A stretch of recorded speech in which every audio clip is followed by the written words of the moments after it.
Ce podcast vous est proposé par Philippe Massol. Bonjour.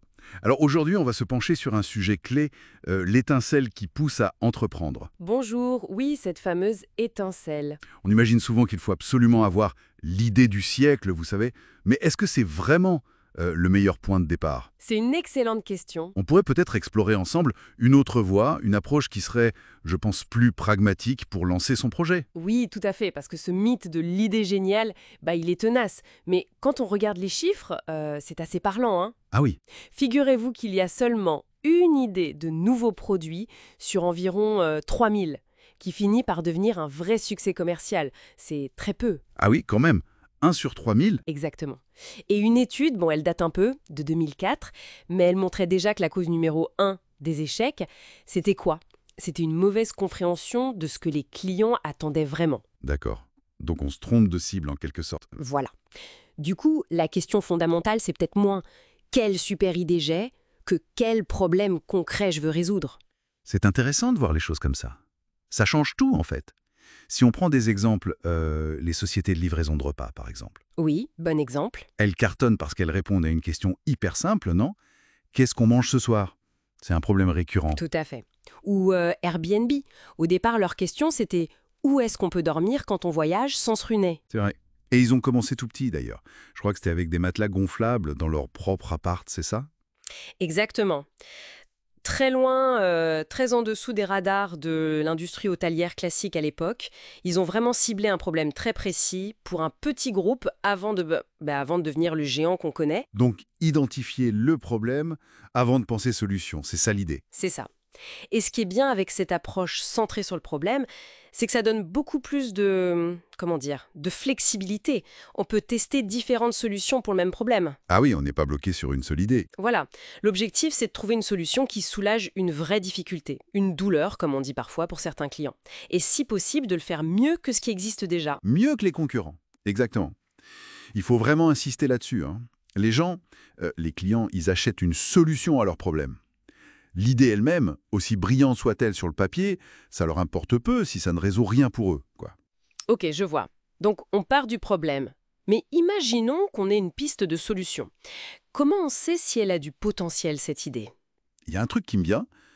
Parfois, on a une idée, tout le monde dit «Ah, c'est génial». Est-ce que c'est bon signe, ça? Alors, méfiance. Justement, c'est un peu contre-intuitif. Mais une idée qui fait l'unanimité d'emblée, qui semble évidente à tout le monde, Risque d'être déjà dans la tête de plein d'autres gens. précisément. Le risque, c'est que la concurrence soit déjà féroce ou qu'elle arrive très vite. On cite parfois l'exemple un peu extrême d'un projet de parc éolien gigantesque. Si c'est porté par une seule personne, une idée si visible, Ça attire l'attention, les obstacles. voilà, la compétition, les réglementations, c'est presque mission impossible pour un acteur isolé. À l'inverse, une idée qui surprend un peu, qui ne met pas tout le monde d'accord tout de suite, Elle a plus de chances de passer sous le radar, hein. exactement. Elle peut se développer plus tranquillement. Pensez à l'appareil photo numérique au tout début. La qualité était médiocre, ça ne menaçait personne dans le monde de la photo argentique. C'est vrai. Pourtant, ça répondait déjà à un besoin naissant, voir la photo tout de suite. Mhm. Ça nous amène à la notion d'innovation. On entend parfois parler d'innovation réussie et d'innovation inutile. Quelle est la différence au juste? Ah, c'est une distinction absolument clé. L'innovation réussie, c'est celle qui apporte quelque chose de nouveau, oui, mais qui est valorisé par les clients. C'est-à-dire qu'ils sont prêts à payer pour. Ok, la valeur perçue. Deuxième condition essentielle, elle doit être profitable pour l'entreprise qui l'apporte. Sinon, ça reste une invention sympa, une curiosité, mais pas une innovation qui va assurer la croissance.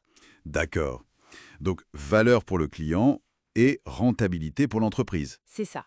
Et l'innovation, ce n'est pas forcément que de la technologie, hein. Ça peut être un nouveau service, une nouvelle façon de vendre, un nouveau modèle économique. Une étude de McKinsey Quarterley, d'ailleurs, soulignait bien que l'innovation, sous toutes ses formes, est vitale pour la croissance. L'appareil photo numérique, pour y revenir, même limité au début, répondait à ce besoin, valoriser l'immédiateté, et il a fini par être très profitable. Très clair. Une autre stratégie dont on entend parler pour démarrer, c'est la niche. Se concentrer sur un marché très précis, parfois même avec un seul produit. Oui, le monoproduit ou l'hyperspécialisation, justement, quand on a trop d'options, on a du mal à choisir. Ou alors, on n'est jamais satisfait de son choix final. En proposant un seul type de produit, très spécifique, on simplifie radicalement la décision d'achat pour le client. Comme Kusmiti qui fait que du thé, ou presque. Ou Archiduchesse avec les chaussettes colorées. Tout à fait, c'est des exemples parfaits. C'est une approche qui peut être redoutablement efficace, surtout au démarrage. Se concentrer sur une niche, ça permet de vraiment comprendre en profondeur les besoins d'un groupe très ciblé. Et de leur parler plus directement, j'imagine, hein. Oui, la communication est beaucoup plus simple, plus percutante. Rappelez-vous, Facebook au tout début. C'était que pour les étudiants d'Harvard. Une niche ultra spécifique. C'est vrai, on l'oublie ça. Et ça n'empêche absolument pas de grandir par la suite, au contraire, ça permet de construire des fondations solides, de prouver son modèle avant d'envisager d'élargir. Tout ça nous ramène au point de départ, finalement, plutôt que de chercher désespérément la prochaine grande idée universelle. Oui, et si on regardait juste autour de nous, quel problème spécifique, peut-être même juste un truc un peu agaçant au quotidien, pour nous, notre entourage, ne pourrait pas être le point de départ d'une vraie opportunité? C'est une excellente question pour réfléchir. C'est souvent là, dans ces petits problèmes, que se cachent de belles idées d'entreprise. Une piste à creuser. Absolument. Et pour celles et ceux qui voudraient justement approfondir cette réflexion stratégique pour bien structurer le développement de leur entreprise, je me permets de suggérer d'échanger avec Philippe Massol. Ah oui, Oui, il est présent sur LinkedIn. Et il accompagne justement les entrepreneurs dans cette démarche de construction de stratégie pour identifier les bons problèmes et construire des solutions solides. Ça peut vraiment apporter des éclairages précieux.